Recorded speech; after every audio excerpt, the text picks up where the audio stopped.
이사야서 5장입니다. 이사야 5장 1절 2절 말씀만 먼저 같이 읽도록 하겠습니다. 이사야 5장 1절 2절 말씀 같이 한번 읽도록 하겠습니다. 이사야 5장 1절 2절 같이 읽겠습니다. 시작. 나는 내가 사랑한 자를 위하여 노래하되 내가 사랑한 자의 포도원을 노래하리라. 내가 사랑한 자에게 포도원이 있으며 심히 기름진 사내로라. 땅을 파서 돌을 제하고 극산품 포도나무를 심었도다. 그 중에 망대를 세웠고 또 그 안에 술틀을 팠도다.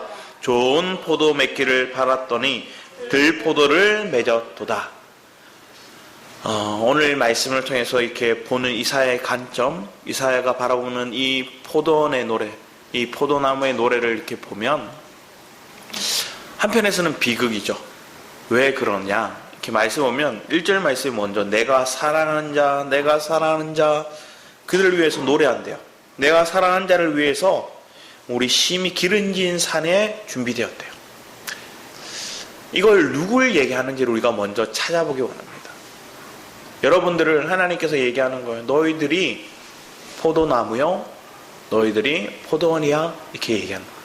우리 교회, 우리 성도들을 한 사람 한 사람 하나님 말씀하시는데 그 장면, 내가 사랑하는 자를 위해서 준비한 것들이 뭔가를 먼저 얘기하시는 거예요. 기름진 산에 준비했다요. 기름진 산에 나무가 심겨졌다는 건 뭐예요?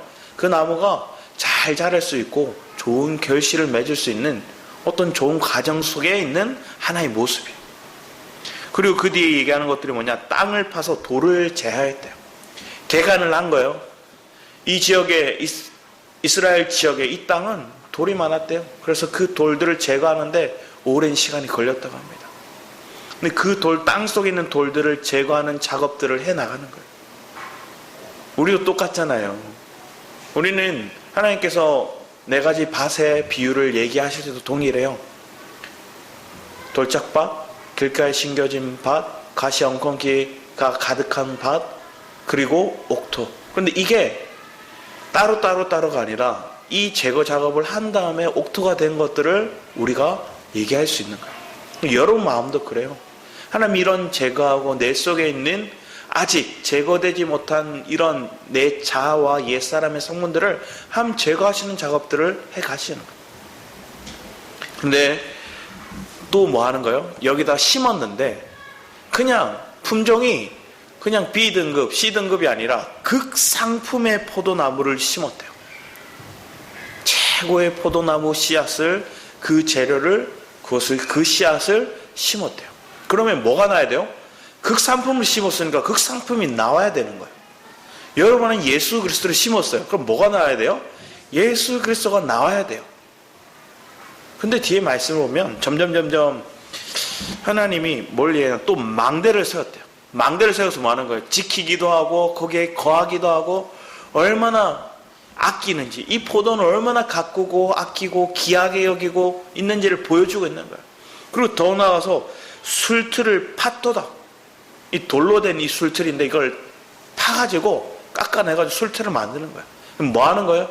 결실이 나면, 열매를 맺으면 이것들을 이 술틀에 넣고 포도주를 만들 걸 생각합니다. 이 지역은 물이 귀했잖아요.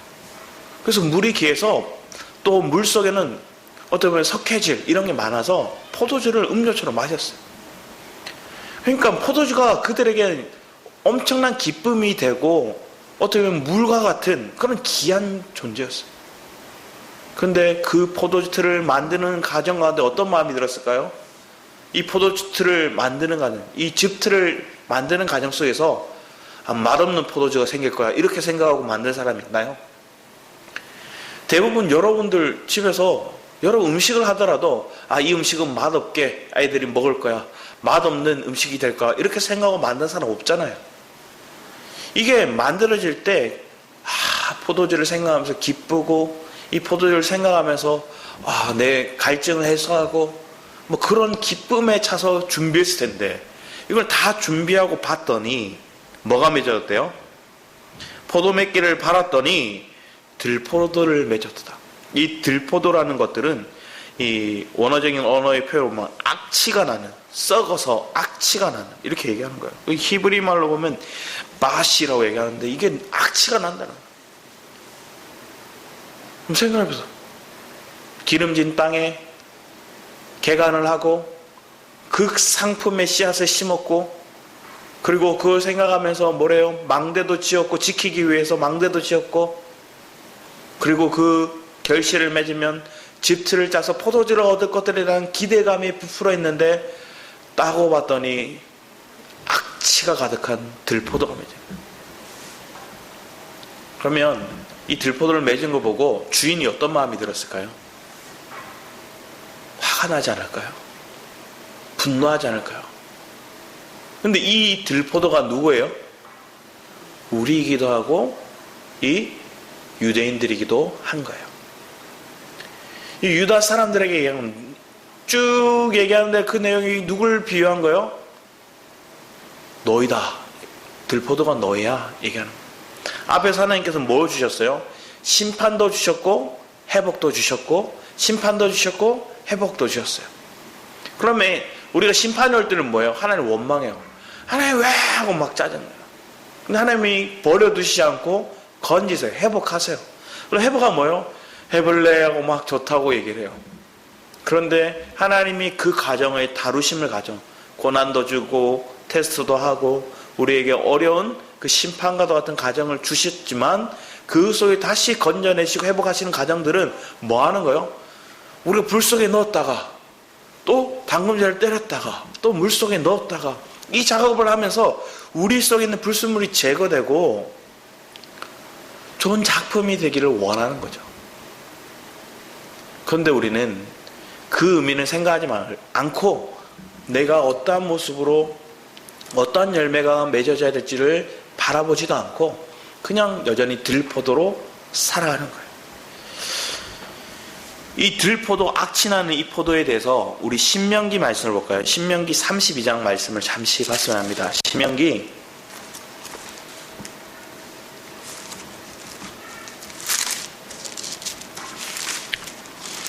32장 32, 33절 말씀입니다. 우리 같이 한번 읽어보겠습니다. 32, 33절입니다. 시작. 이는 그들의 포도나무는 소돔의 포도나무요 고모라 밭의 소산이요 그들의 포도는 독이 든 포도이니 그 속이는 쓰며 그들의 포도주는 뱀의 독이요 독사의 맹독이라. 맹독이래요. 소돔과 고모라의 그 모습이 가득하대요. 이건 뭐예요? 우리 속에 이방의 것들이 가득 들어와서 우리가 오염되고 우리가 독이 되었던 모습을 얘기하는 거예요.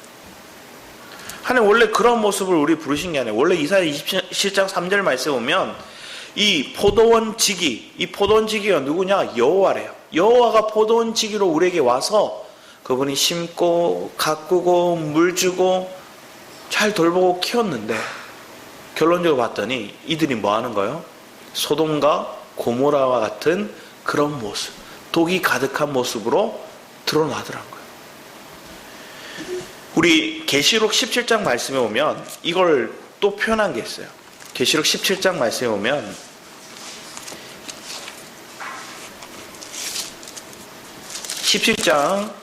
저희들 2절 말씀을 볼까요? 17장 2절 말씀 보면 이렇게 적혀있어요.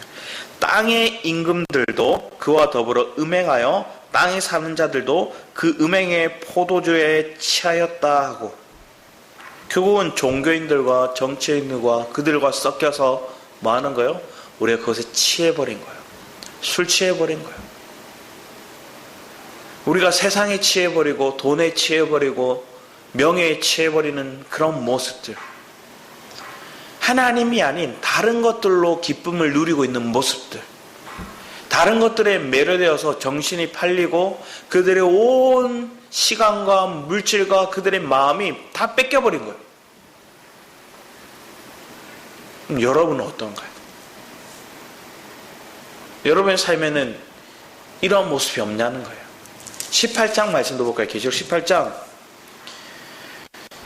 3절 말씀에 이렇게 해요. 그 음행에 진노의 포도주를 말미암아 만국이 무너졌으며 또 땅의 왕들이 그와 더불어 음행하였으며 땅의 상인들도 그 사치의 세력으로 치부하였도다 하리라. 그러니까 그 음행의 진노의 포도주로 말미암아 우리가 하나님보다 더 사랑하고 음행하고 간음하고 이방 것들의 마음이 뺏겨서 그것들에 취해 있고 그것을 취하여서 결국은 진노의 포도주가 되어버린 여러분의 삶이 하나님의 진노의 자녀가 된 그 모습들이 여전히 있다면 여러분에게 하나님은 들포도 악취만을 맡을 거예요. 그런데 이런 모습이 우리 개인의 모습에도 있고 오늘날 교회라고 얘기하고 있는 그들의 모임 가운데도 있다는 거예요.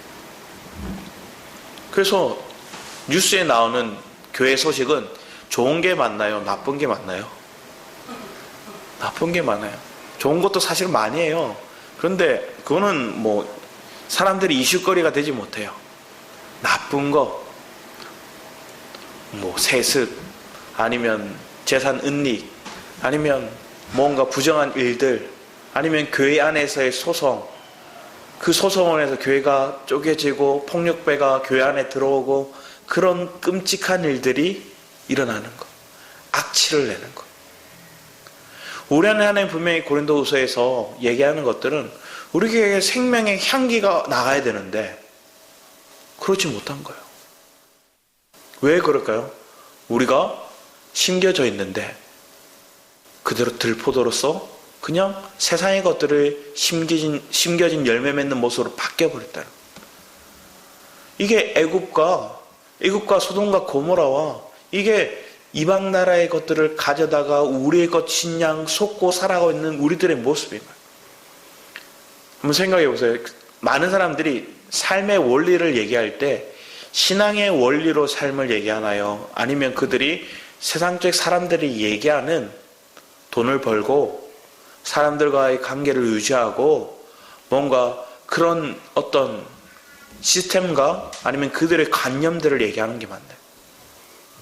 대부분은 세상적인 방법으로 살아가는 인생의 삶을 그들이 막 얘기하고 그들의 삶을 멘토 삼기도 하고 그들의 삶을 자기도 살기를 바라면서 막 따라해요.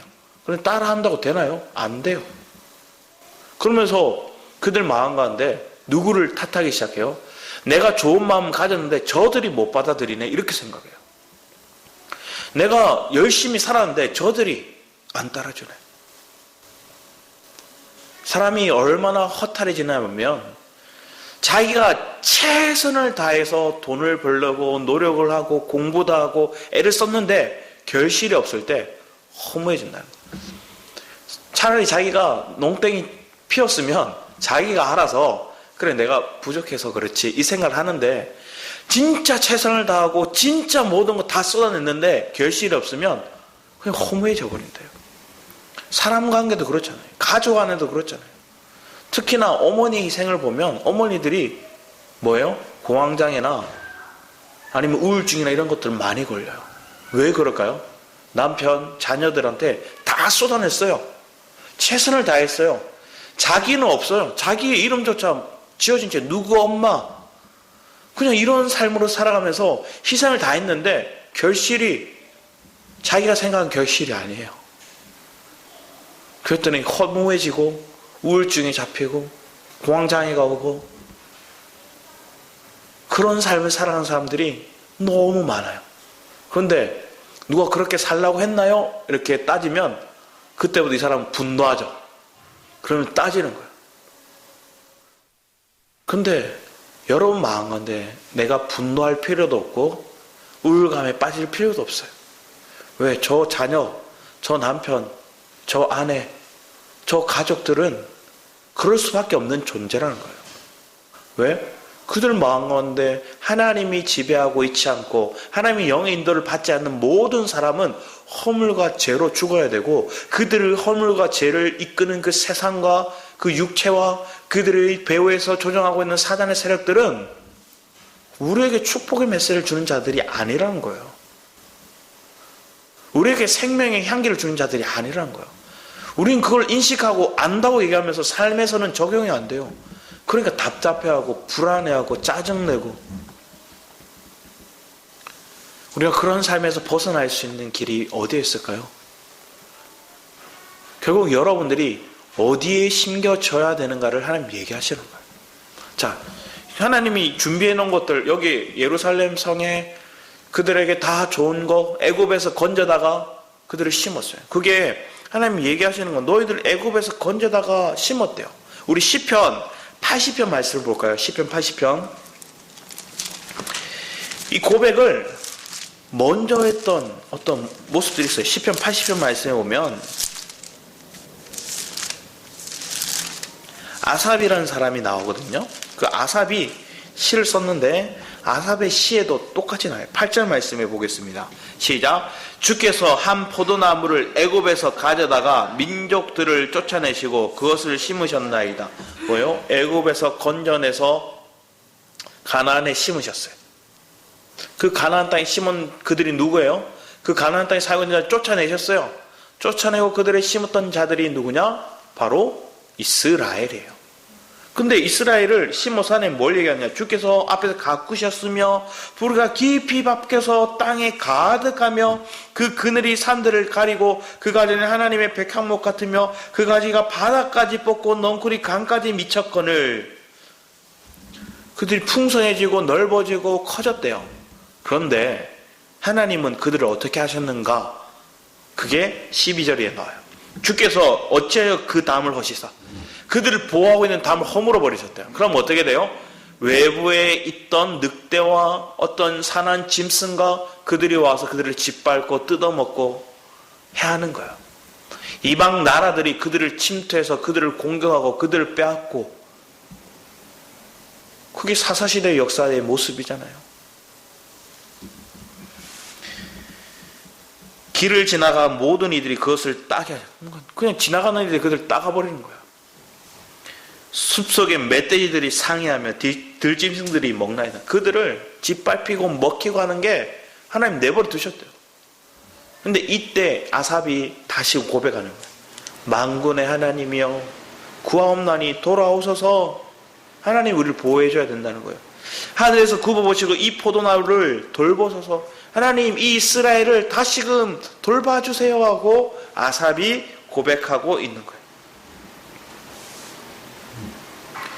우리의 삶 가운데 가장 탁월하게 여러분을 보호하시고 지키시고 있는 분이 누구일까요? 그분이 여호와 하나님, 그 오늘날 그리스도신 거예요. 그러면 그 그리스도와 가까이 하는 것들이 믿음이고 마땅한 삶의 모습인 거예요. 여러분들이 그 그리스도를 가까이 한다는 것들은 우리에게 축복인 거예요.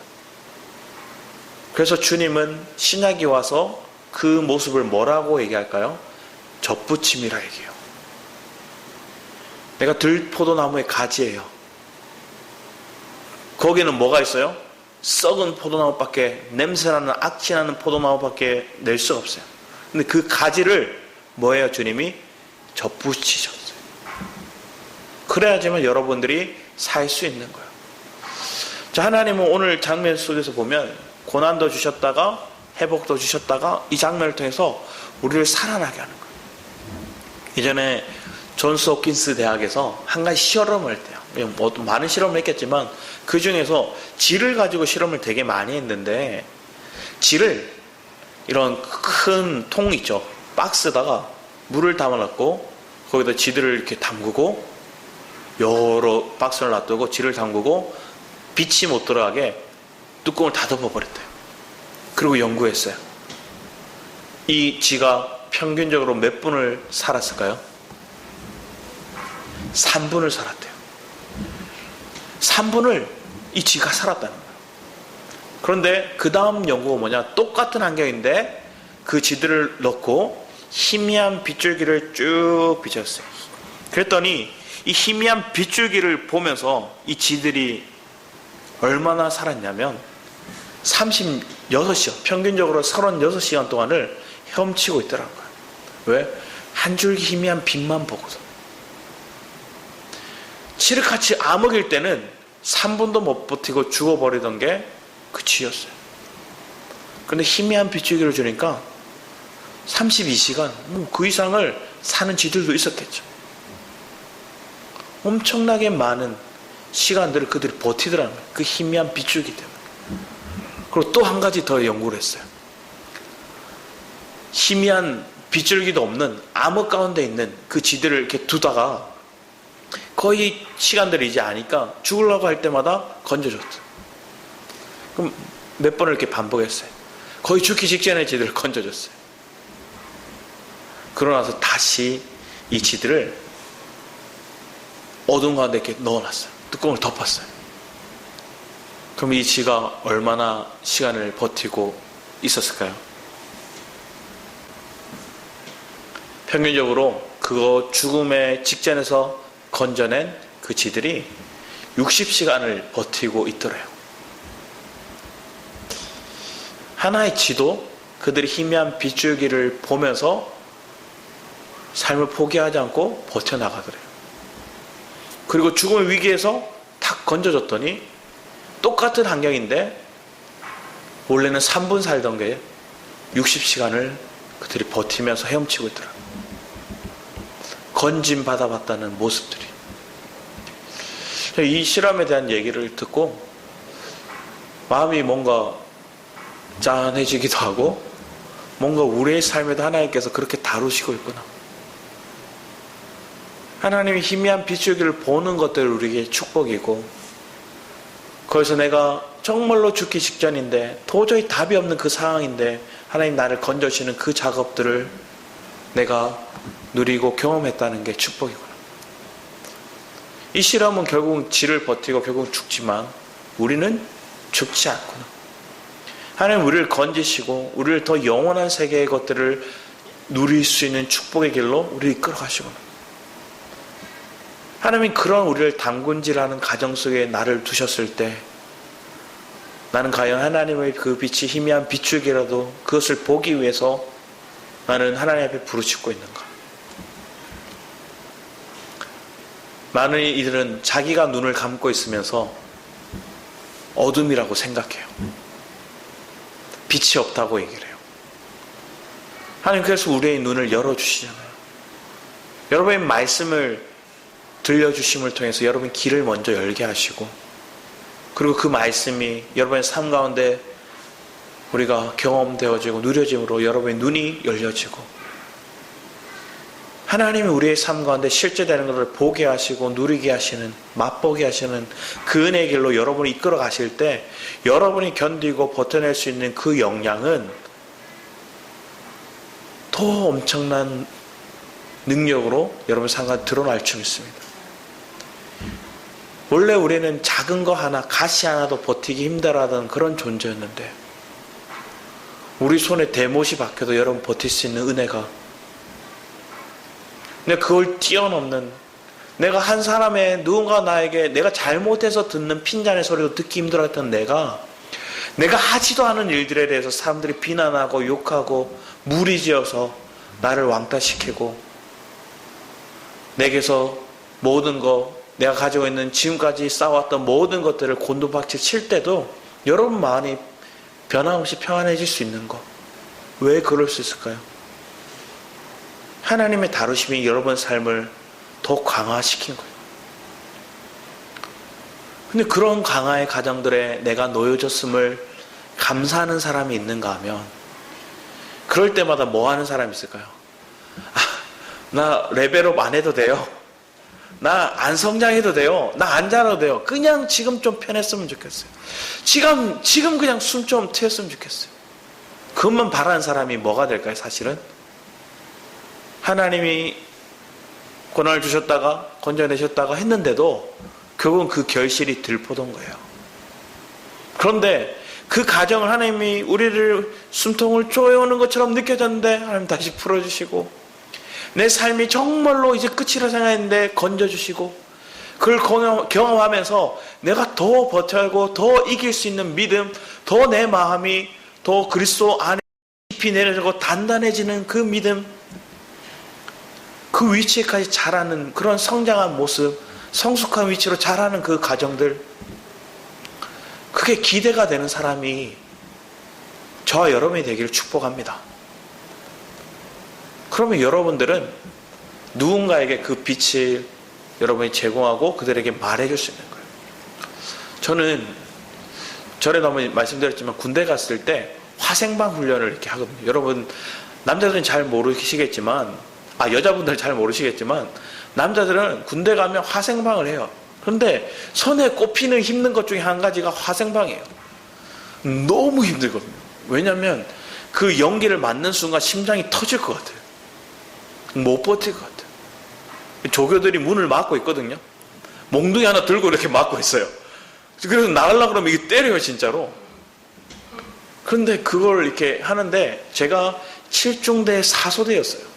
훈련병 때 7중대 4소대였는데 식사 당번을 하고 늦게 와서 뒤에 있다가 화생방 훈련 교육을 하고 있는데 저희보다 앞서 나갔던 7중대 2소대 3소대의 모습들을 들어갔다 나오는 장면들을 신기하게 이렇게 뒤로 쳐다봤어요. 그랬더니 앞에 있던 교관이 뒤로 돌아본 분이라고 안 하고 새끼라고 하더라고요. 그러면서 나와 하는 거예요. 그러면서 한 5명 정도 이렇게 나갔어요. 그러더니 너희들은 저 7중대 3소대 할 때부터 들어가 하는 거예요. 그 7중대 3소대 할 때 들어갔어요. 이미 죽을 것 같아요. 그런데 처음에 그 30초 이렇게 한 번 처음 들이마시고 이상하다. 2번 마시고 힘든데 3번 마셨을 때 으악 막 하는 마음이 들었어요. 진짜로 못 살겠는 거예요. 그 뛰쳐나가고 싶은데 못 나가게 하니까 막 계속 발만 막 동동거리면서 막 뛰었어요. 막 이렇게 안절부절하면서 뛰었어요. 그러다 한 3분 정도 있었거든요. 괜찮아지더라고요. 그리고 저희 소대가 들어오는 거예요. 쟤네들도 겪을 고통이 아파서 얘기해줬어요. 조금만 참으면 돼. 조금만 견디면 돼. 조금만 이게 호흡해. 그냥 차라리 호흡해. 그리고 버텨. 한 2분 지나면 괜찮아져.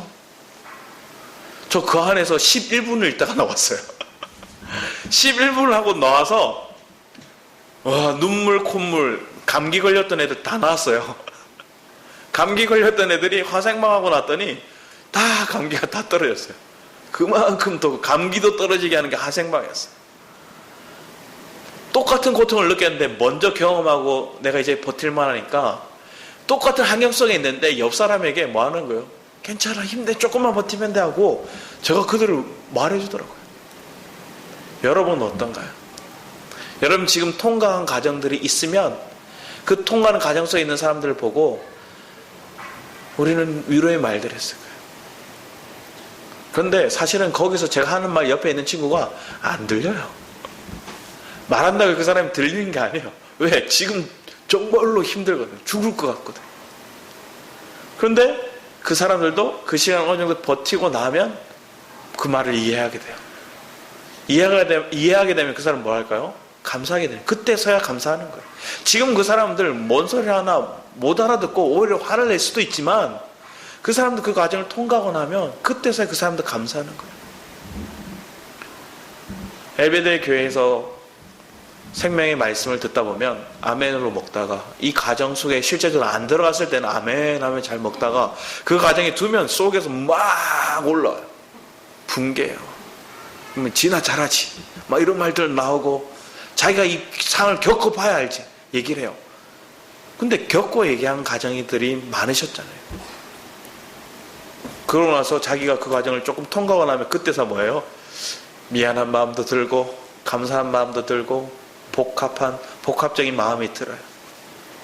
근데 그게 우리를 잘하게 하고 우리를 더 성숙하게 만들어요. 그런 은혜 속에 여러분들이 자라는 거예요.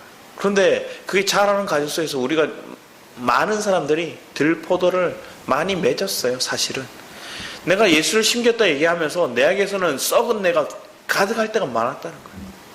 그래서 하나님이 그걸 뭘 하시겠대요? 어떻게 보면 다 잘라서 불태워버릴 수도 있는 거예요. 보호하고 있던 걸 다 막을 거두고 들짐승들과 지나가는 사람들이 가져가라고 얘기할 수도 있는 거예요. 끔찍한 일이죠. 근데 여러분 삶은 하나님이 지금 여러분들에게 다시금 이 말씀을 듣고 깨닫게 하시는 이유는 비록 내가 여전히 내 자아로 살았고 여전히 세상적인 욕심으로 살았고 여전히 내 마음에 하나님의 영에 붙들린 바 인생이 아니라 육이 원하는 거, 내 자아가 원하는 것들을 순간순간 그걸 매료돼서 따라갈 때가 많은 거야. 그렇게 가면 여러분들에게 솔직히 나오는 것들은 좋은 게 나올 수가 없어요. 여러분 말과 행동 속에서. 여러분이 말씀의 은혜를 누리지 못하고 있고 여러분이 하나님 주신 영에 민감해지지 않으면 여러분들은 모두가 들포도나무의 그 열매들을 삶 속에 계속 뿌리고 있는 거예요. 그런데 하나님은 오래 참으셨어요. 또 기다려주셨어요. 심지어 그런 우리에게 그 가지를 잘라다가 뭐 하셨어요? 참 포도나무이신 그리스도께 접붙임했어요. 그게 요한복음 말씀이죠. 우리 요한복음 말씀을 볼까요? 요한복음 15장입니다.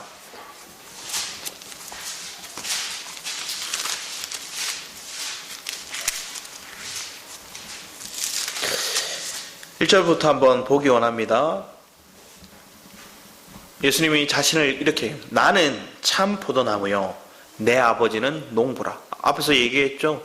우리 포도원 지기 그 농부가 여호와라고. 이사야 27장 3절에 그렇게 얘기하실 겁니다. 물은 내게 붙어 있어 열매를 맺지 아니하는 가지는 이렇게 얘기해요. 붙어 있는데 열매 안 맺는 또 사람을 얘기하는 거예요. 아버지께 그것을 제거해 버리시고 물은 열매를 맺는 가지는 더 열매 맺게 하려고 하여 그것을 깨끗하게 하시니라. 여러분이 뭐 했어요? 원래 들포도나무, 그런데 우리를 잘라다가 가지였는데 우리를 참 포도나무에 접붙임 시키신 거예요. 그 참 포도나무가 누구예요? 그리스도예요. 그러면 열매를 맺게 되어 있어요. 그러면 왜 열매를 맺어요? 예수 그리스도 때문에 우리가 열매 맺는 거예요. 너희가 내게 일러준 말로 이미 깨끗하게 졌으니 내 안에 거하라. 나도 너희 안에 거하리라. 가지가 포도나무에 붙어있지 아니하면 스스로 열매를 맺을 수 없음 같이 너희도 내 안에 있지 아니하면 거하리라. 여러분들이 포도나무에 잘 붙어있어야 돼요. 그리스도에 잘 붙어있어요. 너희가 내 안에 내가 너희 안에 거하면 열매를 맺는데요. 그게 어딜까요? 영 안에서 그 주님을 먹고 누리고 그 안에 거하는 삶을 살아가는 거예요. 상호 거처가 되는 삶을 얘기하는 거예요. 여러분이 그 거처 안에 있으면 안식을 얻게 되는 거예요. 그리고 그분이 내 안에 계시면 여러분 뭐 할까요? 기쁨이 생기는 거예요. 여러분이 자존감이 회복되는 거예요. 내 안에 그리스도가 있음에 대한 마음의 확신이 들면, 여러분을 하나님이 거처 삼았다는 그 확신의 마음이 들면 여러분 기쁠 수밖에 없어요. 여러분이 자존감이 회복될 수밖에 없어요. 왜? 나 같은 존재, 나 질그릇 같은 내 안에 그리스도가 담겨져 있네. 내 것 외형 질그릇인데, 쓸모없는 그릇이라 생각했는데, 나는 종발이라 생각했는데, 그런 내 안에 그리스도가 있네. 그럼 여러분들이 그 담겨진 그 분으로 인해, 그 보화로 인해 내가 기뻐하고 자존감이 회복되고 만족감을 여러분이 누리는 거예요. 근데 이런 주님을 내가 못 보니까 뭐래요? 외부에 있는 거 끌어다가 이 안에 담으려고 해요. 아니면 외부에 있는 걸 가지고 나를 치장하려고 해요. 그러면 나를 치장하고 내 안에 세상에 있는 거 가져다 담으려고 하면 할수록 그게 썩어버리고, 아니면 그것들이 포장된 것들이 결국은 들통날 때가 있고, 그 포장이 까발려지면 내 속에 있는 실체가 드러나면 부끄럽잖아요. 많은 명강사들 아니면 많은 목사님들 중에서도 그렇게 했어요. 뭘 하느냐? 논문 표절하는 것이 나오고, 또 그들이 화기 위조한 거 사실 나오고, 그럼 그 사람들이 원래는 그럴 마음이 없었는데 바빠서 그렇게 할 수도 있었겠죠. 근데 유명해지니까 그걸 자랑 안 해도 되는데 자기 학위 받은 거 막 자랑해요. 왜? 타이틀을 내서야 되는 거. 알고 봤더니 아닌 게 많고. 그러면 그 사람 뭐예요? 추락하는 거예요. 그랬다 다시 세워지는 사람들도 많이 있기는 해요. 왜? 다시 진실되게 얘기해서 다시금 회복되고 하는 강사들도 많이 봐요. 왜? 다시 회복하는 거예요. 다시 깨끗해져서 솔직함을 얘기하고 자기에 있는 것들도 이게 자신의 실체를 까발려서 더 자기 속에 있는 참된 잘하고 있는 것들을 얘기하는 강사들도 많이 보거든요. 목사님도 그렇고. 저도 사실은 논문 쓰는 게 너무 힘들더라고요. 그래서 대학원 졸업할 때 논문을 막 쓰고 참고 도서 이렇게 넣고 막 했어요. 그래서 각주만 넣으면, 각주 넣기만 하면 그게 표준어 아니거든요. 그래서 각주를 굉장히 많이 넣었어요. 왜? 다 이렇게 담았으니까. 각주만 막 넣었어요. 그럼 만들어서 그 작품이라고 하기엔 좀 그렇고, 논문이 끝나갈 때쯤 되니까 학교에서 미리 얘기하는 거야. 이번 학년도부터 논문 안 써도 대학원 졸업된다고. 너무 기뻤어요. 마무리하지 않았죠. 그런데 조금 지나서 보니까 목사고시에 논문이 필요하대요. 읽어보지도 않으실 건데 논문이 필요하대요. 그래서 똑같이 그 썼던 거 그대로 냈어요. 썼던 거, 이거 준비했던 거 조금 이렇게 손봐서 조금 더 양 줄여서 그대로 냈어요. 그랬더니 보셨는지 안 보셨는지 모르겠지만 통과됐어요. 논문 지도 목사님도 계시거든요. 그래서 그분이 이렇게 지도해 주셨는데 그냥 밥만 사드리고 왔어요. 지도 받으러 갔다가 식사 같이 하고 맛있는 거 대접하고 사모님 목사님 대접하고 그랬더니 잘 보시고, 면접도 실제적으로 올라가서 이렇게 면접을 봐야 되는데 그분이 면접관으로 왔는데 제가 앞에 나오니까 우리 봤으니까 통과하고, 그 다음에 목사 이렇게 면접을 오는 사람들은 엄청 막 압박 면접을 하시는 거예요. 엄청 압박. 와, 이래서 밥 사드린 게 크구나 이렇게 생각이 들긴 했어요. 원래 아시는 목사님이어서 저희 소 목사님도 아시고 유 목사님도 친밀하신 분이라서 잘 봐주셨긴 하겠지만 왜 얘기했는지 모르겠어요. 그래서 우리의 삶 가운데 여러분 가운데 때로는 내가 들포도나무 같은 온전치 않은 게 나와요. 그런데 하나님이 내게 딱 붙이면 주님 뭘 하세요? 깨끗하게 하시고 깨끗하게 하시고, 여러분의 악취도 여러분 더러운 죄도 다 하나님 제거하시고 깨끗게 하신다는 거예요. 그러고 열매를 맺는 거예요. 세상 사람들이, 아니면 또 처음 이제 예수를 믿고 열정이 가득한 사람들이 자기가 결실을 맺으려고 막 애써요. 전도하고 교회 짓고 막 봉사하고 뭔가 행사 프로그램 만들어서 그걸 다 행사 잘 진행하고 끝나면 그게 결실이라고 생각하는 사람들이 있어요. 근데 주님 보실 때 그게 결실이 아닐 수도 있어요. 그게 열매가 아니라 오히려 악취가 난다 할 수 있는 거예요. 오늘 한국 교회를 바라보시면 악취가 난다, 들포도나무다, 그 들포도나무의 열매다 주님이 얘기하신다면 우리 뭐 해야 될까요? 그때는 다시금 십자가로 가야죠. 주님 앞에 무릎 꿇어야죠. 하나님, 내가 주님께 붙어있다고, 예수를 믿는다고 얘기하면서, 내가 다시 접붙임 받았다고 얘기를 하면서 여전히 내가 그런 잘못된 결실을 내면 안 되잖아요.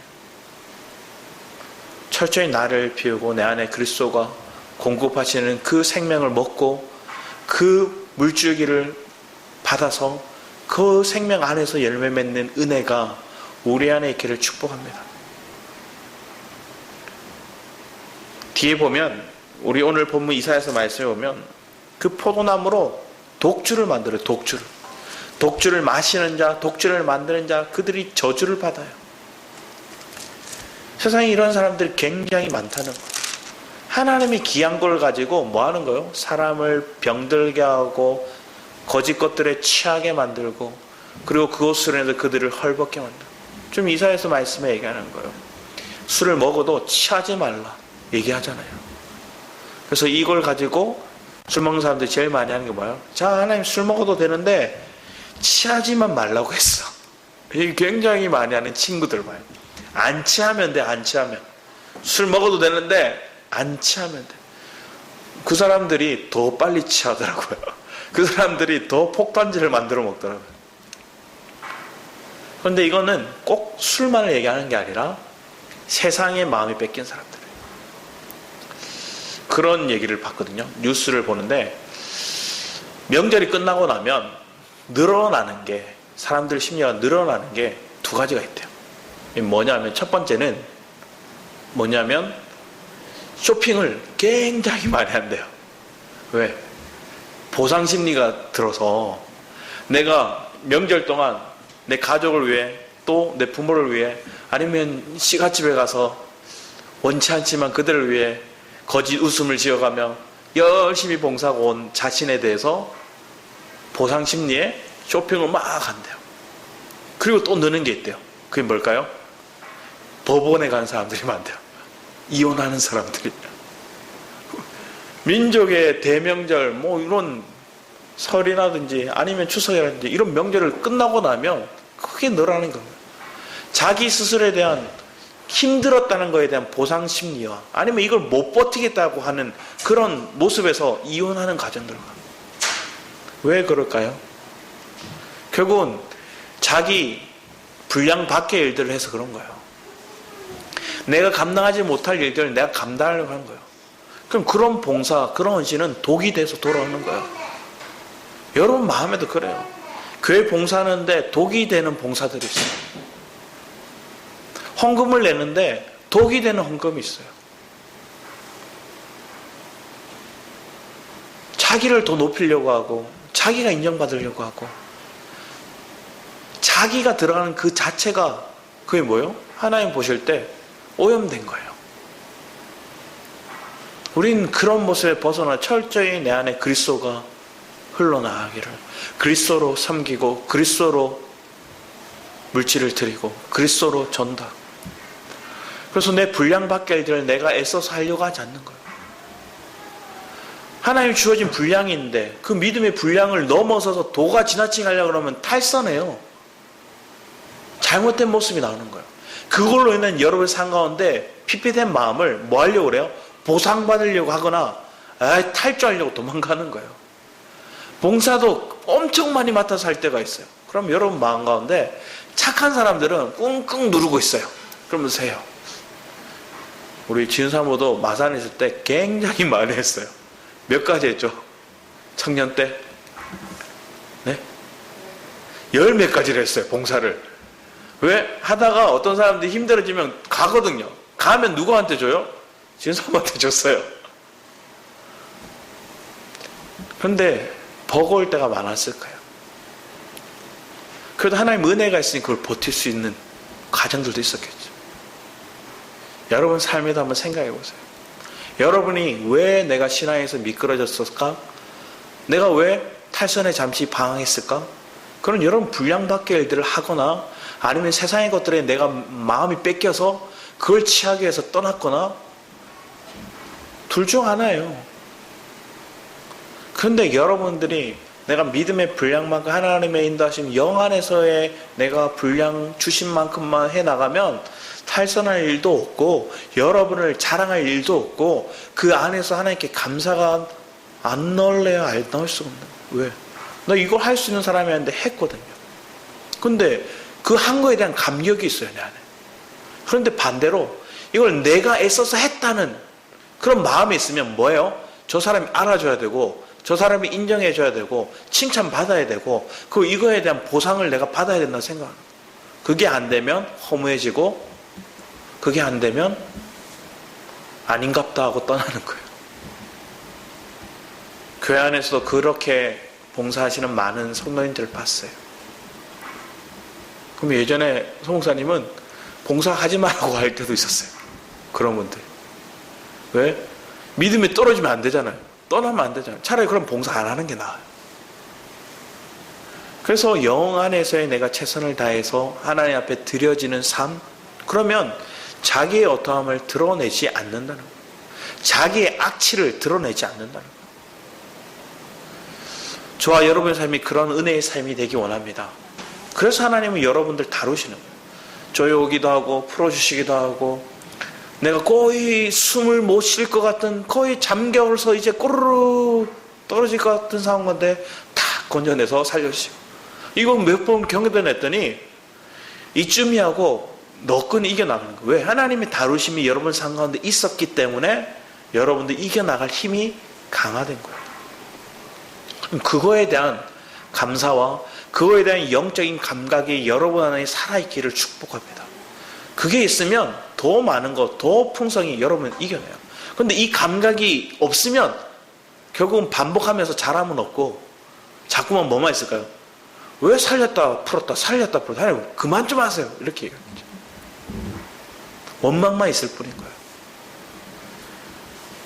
그런 인생에서 여러분 벗어났다는 게, 또 그런 인생에서 내가 다시금 내 삶을 조명해 볼 수 있는 내 믿음의 눈이 있다는 거. 그래서 내가 이렇게 제3자로 한 발짝 뒤에서 나를 보는 거예요.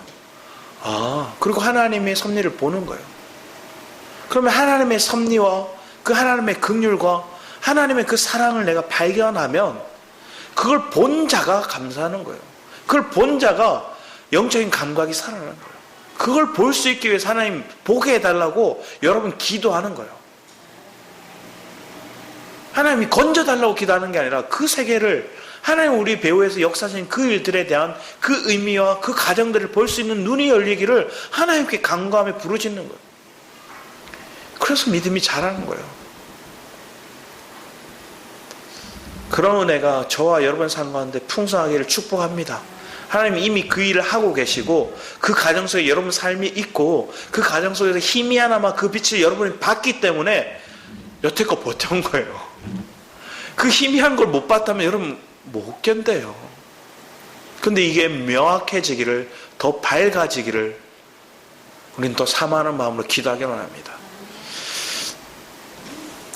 저는 이 말씀 이렇게 쭉 보면서 결국은 하나님은 여러 번 예레미야서에서도 얘기하고 미가서에서도 얘기하는 것들이 뭐냐면, 너희들이 잘 심었는데 먹을 만한 포도를, 과실을 맺지 못한다는 거예요. 우리가 그런 열매 되기를 축복합니다. 주님이 드시기에 합당한 열매, 주님이 기쁨이 되는 열매. 여러분이 다른 거짓된 것들의 기쁨을 추구하는 인생이 아니라 주님 은혜 안에 있는 붙들린 자가 되고. 우리 마지막으로 이사야서 5장 말씀에 보면 그 밑에 이렇게 적혀 있거든요. 7절 말씀에 보면 무릇 만군의 여호와의 포도원은 이스라엘 족속이야. 얘기하는 거예요. 이제 들포도를 냈다 얘기를 했고, 이거 누구한테 얘기하는가 쭉 봤더니 나중에 이제 설명해 주는 거예요. 이 포도원은 이스라엘 족속이요, 그가 기뻐하시는 나무는 유다 사람이라. 너희라.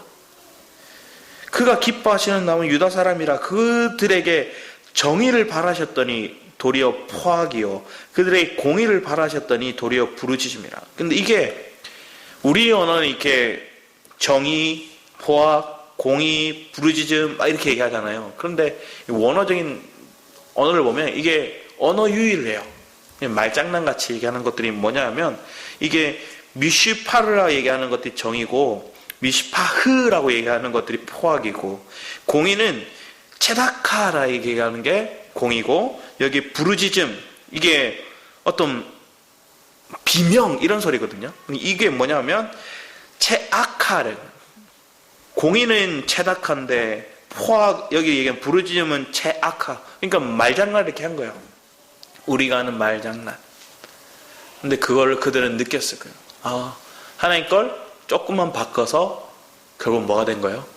말 한 단어, 한 글자, 한 소리, 그것만 바뀌니까 이게 정의가 포악이 되고 공의가 비명이 되고, 이걸 얘기하는 거예요. 우리 속에도 똑같은 거예요. 예수를 믿는다면서 끝이 달라지거나 뭔가 조금 색깔을 달라게 나타내는 거, 그럼을 통해서 하나님의 것들을 뭐하게 만들어요? 악취나게 바꿔버리는 거. 왜 그렇게 할까요? 자기가 살아서. 철저히 나를 깨끗게 하는 거, 그게 누가 한대요? 요한복음 15장 말씀에도 그분이 우리를 깨끗게 하셨다, 그분이 우리를 정결케 하셨다. 여러분의 삶을 정결케 하시는 그 주님을 바라보는 온전한 믿음이, 그런 은혜가 우리의 삶 가운데 있기를 축복합니다. 기도하도록 하겠습니다. 사랑해 주님 감사드립니다. 하나님, 우리에게서 독이 나오고 우리에게서 악취가 나오고 그런 거짓됨이 여전히 애굽과 소돔과 고모라에게서 나오는 그 모습들이 우리 안에 있으면 결국 하나님을 욕되게 하고 하나님의 영광을 가리는 모습을 보게 됩니다. 아버지 하나님, 그 거짓됨에서 벗어나 내가 참 포도나무에 젖붙임 바 되었고 그 참 포도나무에서 하나님이 기뻐하시는 열매, 그 결실을 맺는 우리의 삶이 되도록 하나님 인도하시고 주장하여 주셔서 감사드렸고 주 예수 그리스도 이름으로 기도드렸습니다. 아멘. 이 시간 우리 본 어게인이라는 찬양 같이 한번 불렀으면 합니다. 여러분이 다시 새롭게 되었음을 고백하는 찬양 하나님 돌려드리겠습니다.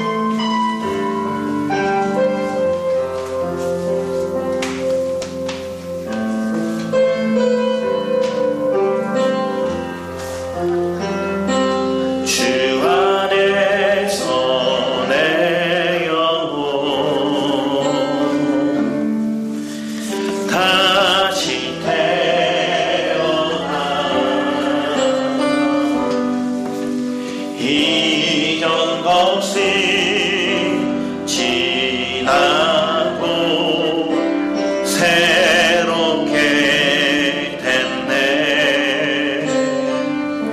죄음을 든 내 모습 예수와 함께 죽고 부활 생명 내 안에 새로운 삶이 열렸네.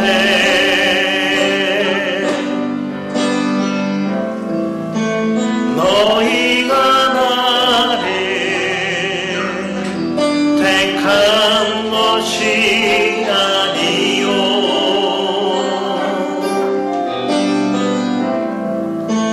내가 너희를 택하여 세웠나니 오직 내 안에 오직 내 속에 그리스도가 사네. 온 삶에 내 맘에 그가 주인데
여러분 안에 그리스도가 있음을 믿으십니까?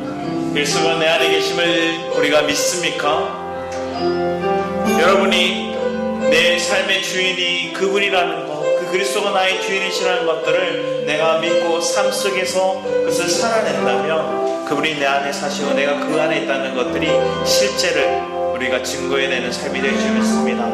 그런 은혜 안에서 참 열매, 참 포도나무를 우리가 붙들고 열매 맺을 수 있는 저와 여러분의 삶이 되기를 이 시간 사모하는 마음으로 우리 주를 찬양하시기 바랍니다.